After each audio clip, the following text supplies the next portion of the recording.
Hello, dear students. Today you are going to study about types of economy, अर्थव्यवस्था के प्रकार। प्यारे बच्चों, इससे पिछले वीडियो में आपने अर्थव्यवस्था क्या है इसके बारे में विस्तार से पढ़ा। आज के इस वीडियो में आप सीखेंगे अर्थव्यवस्था के प्रकार। कोई भी अर्थव्यवस्था कितने प्रकार की हो सकती है। प्यारे बच्चों, किसी भी अर्थव्यवस्था को हम मुख्य रूप से 3 भागों में बांट सकते हैं। इसको हम 3 भागों में वर्गीकृत कर सकते हैं। कौन कौन से 3?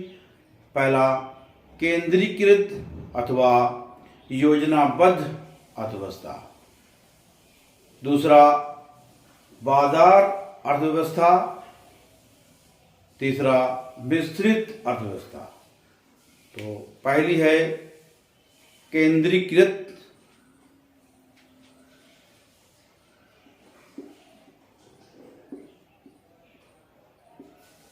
केंद्रीकृत अर्थव्यवस्था।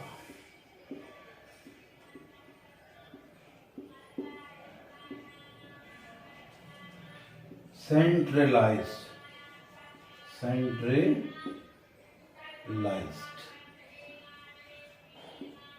इकोनॉमी।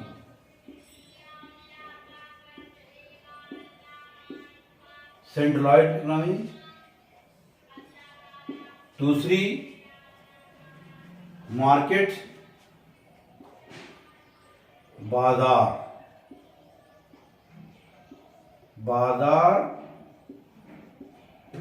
अर्थव्यवस्था। मार्केट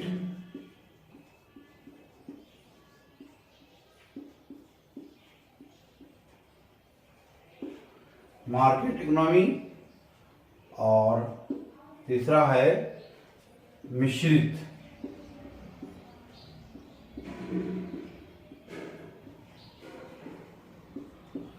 अर्थव्यवस्था। मिक्स्ड।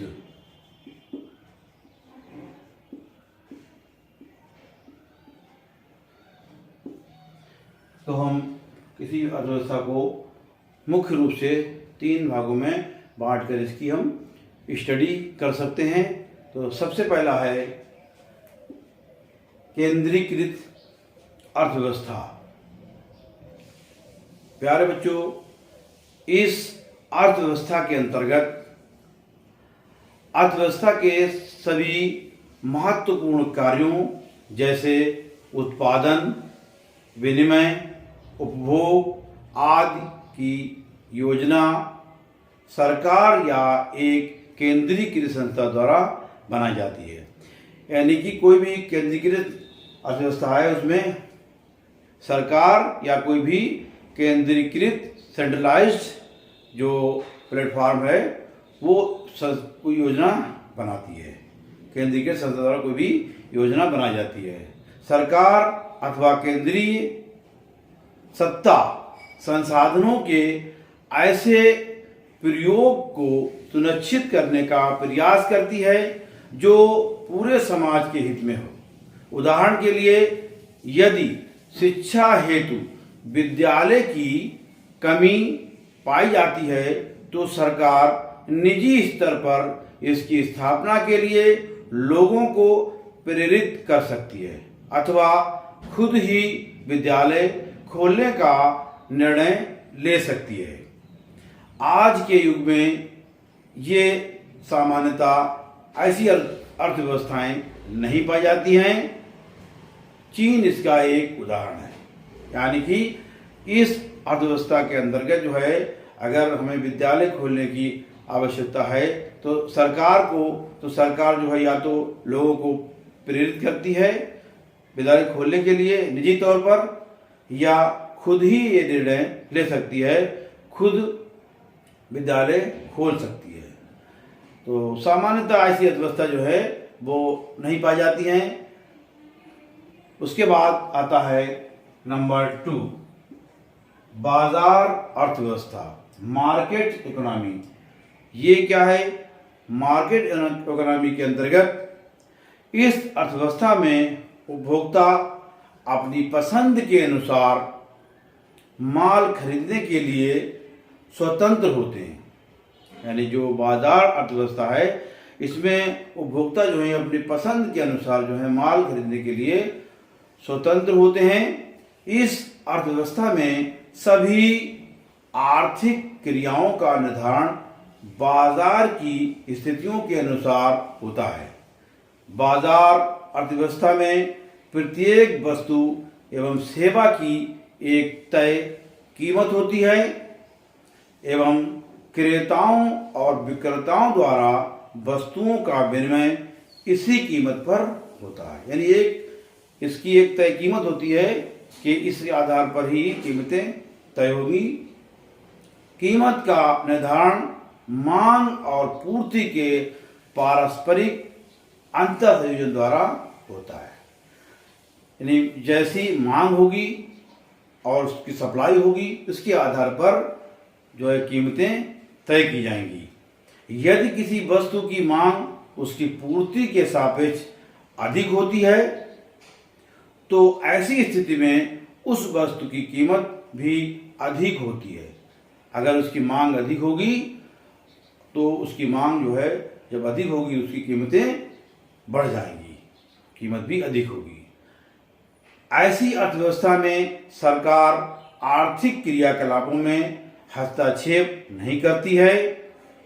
पश्चिमी देशों जैसे अमेरिका, जर्मनी आदि में ये अर्थव्यवस्थाएं पाई जाती हैं। इसे पूंजीवादी अथवा मुक्त अर्थव्यवस्था भी कहते हैं।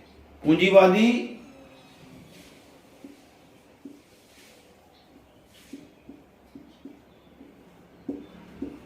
कैपिटलिस्ट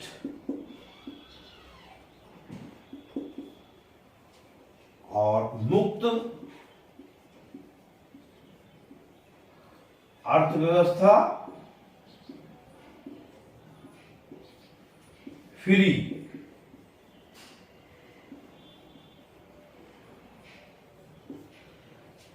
इकोनॉमी, इसे जो है मुक्त अर्थव्यवस्था भी कहते हैं। बाजार अर्थव्यवस्था को पूंजीवादी अर्थव्यवस्था या मुक्त अर्थव्यवस्था भी कहते हैं। उसके बाद तीसरी जो अर्थव्यवस्था का प्रकार है वो है मिश्रित अर्थव्यवस्था यानी मिक्स्ड इकोनॉमी। मिक्स्ड इकोनॉमी क्या होता है?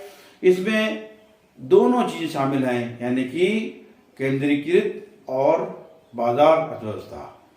इस अर्थव्यवस्था में केंद्रीकृत एवं बाजार अर्थव्यवस्था दोनों की विशेषताएं पाई जाती हैं। इसमें निजी एवं सार्वजनिक क्षेत्रों दोनों ही साथ साथ कार्य करते हैं। निजी और सार्वजनिक क्षेत्र दोनों साथ साथ कार्य करते हैं। निजी मतलब निजी प्राइवेट और सार्वजनिक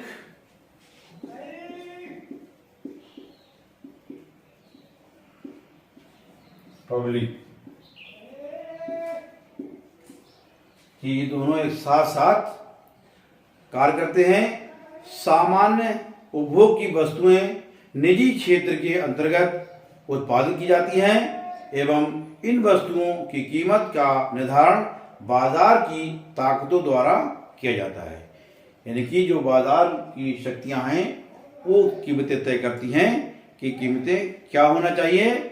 मगर यहाँ पर होता क्या है कि निजी क्षेत्र से जो है क्षेत्र के अंतर्गत उत्पादन कराया जाता है और इन वस्तुओं की कीमत का निर्धारण बाजार की ताकतें करती हैं। Thank you, take care.